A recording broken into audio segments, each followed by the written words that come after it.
derrière les murs de ce lieu de culte, un petit village. Souvent, son vieux clocher résonne comme pour dire qu'ici, c'est chez les croyants. Et pourtant, les pratiques qu'on y découvre sont tout autant louables que répréhensibles. La nativité fait partie des premières. Nous sommes dans l'un des quartiers les plus bouillonnants de la ville. On s'y adonne souvent à un marché pas très catholique. C'est l'autre aspect de ce paysage feutré. Cette dualité affichée entre l'âme et le corps, le religieux et le litigieux, n'empêche pas les enfants d'être heureux. Encore heureux car Aritea est de cette génération, toujours férue de Père Noël, et qui découvre ce matin ce que lui réserve l'homme rouge. C'est stupéfiant. C'est souvent le cas dans ces quartiers où l'envers du décor est aux antipodes de l'endroit. Autre lieu, autre décor, sur les hauteurs de Heiri, la résidence Montio.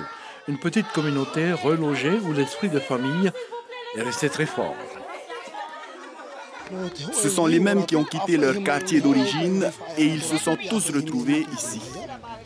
Ici, les responsables se targuent de constater l'absence de toute trace de délinquance. À bonne température, 25 degrés, plus d'une soixantaine d'enfants attendent la bonne parole. L'association Tefana Touaya de Teura Tarahuatuahiva s'apprête à distribuer cadeaux et autres plaisirs de l'âme.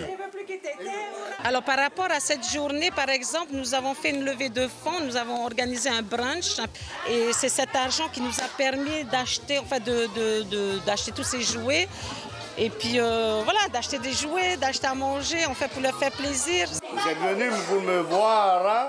Effectivement, ne dit-on pas voir le Père Noël et mourir de rire, car après tout, rire et pleurs ont alimenté le rêve de ses enfants.